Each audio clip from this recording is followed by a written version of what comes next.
The Littlewoods Cup, Ricky. Going into the game, was there a feeling of we can do this?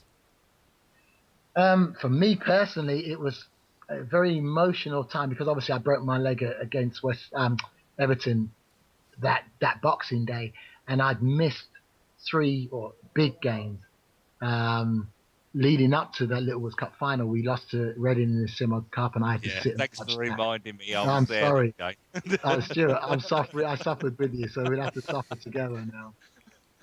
We lost in the FA Cup to Wimbledon at Tottenham after being in the lead, and I was unfortunately not fit enough to play, and I was a couple of weeks away. So when the Littlewoods Cup final came along, I hadn't played in any competitive games.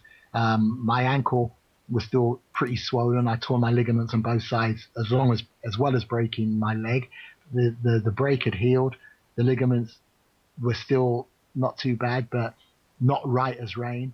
And the side, Darren McDonald was in the side, but unfortunately for Darren, during that week, he picked up a knee injury in training. And I think that made the decision easier to risk me or chance me against Arsenal in the final. So, that is the pinnacle, obviously, because it's at Wembley and it's a major tournament. And in our history, 100 and odd years history at Luton Town, to say that we've won on the three domestic trophies, which a number of clubs can't say that, it's fantastic. And to be part of that with the guys that we've been 3, 4, 5 years, some 10 years together, some even longer than 10 years together. It's a culmination of all those efforts, all the previous coaches and managers that we've worked under, and particularly David Pleat. He was instrumental in bringing a lot of us to the clubs. We felt Arsenal were a top side, without a doubt, but we'd always given them problems. And again, in later on after our careers were over, John Cartwright, who was one of the Arsenal coaches, spoke to Mick Harf and he said, for whatever reason, Luton was one team that we just couldn't work out. They played a different style to everyone else. They played, 3 forwards or 2 up and 1 behind, and Arsenal always had problems against us for whatever reason because we shot up, we punched above our weight for sure in terms of stature, but we had talented players, and it is always about the players. It's not about if one club has 60,000 and one club has 10,000, it's about the product on the pitch, and we always try to make sure that was our main focus. So we went in there with no reservations. We knew we had a puncher's chance, so shall we say, but at the same time, it was one of those occasions where whatever happened, we're going to enjoy the day. And Ray Harford threw a curveball in by playing Kingsley Black, which came out of left field. Disappointing for Mark, who was in the side at the time, Mark Steen. But Kingsley had shown throughout the season that he was an outstanding left-sided player, and Ray Harford must have thought, okay, on the day, let's go with that just to break things up.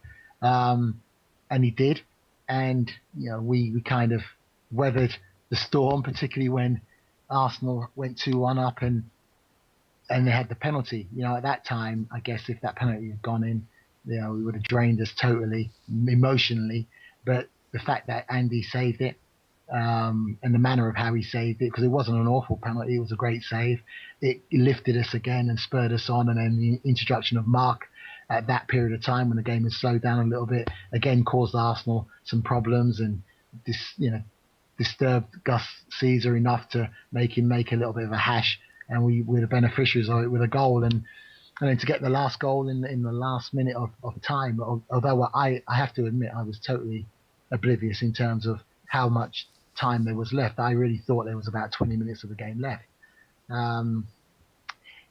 Ashley Grimes coming on the opposite side of the field. That I don't think I've ever seen Ashley on the right-hand side, but on that occasion, there he was, outside of the boot pass, and Brian does what he does. He had no right to put that cross in.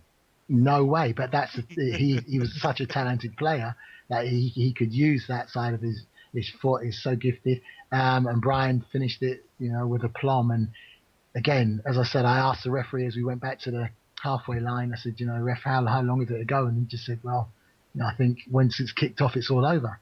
And I ended up running with the ball towards the sideline and heard the whistle. And looking back at it now, thinking back at it, I probably didn't realise at the time what a monumental achievement it was for the club. I do now, particularly with the club where we are at this moment in time. It seems a long way ago, and it was in terms of years, but in terms of now where we're plying our trade as a football club, it was the height of my career at Luton.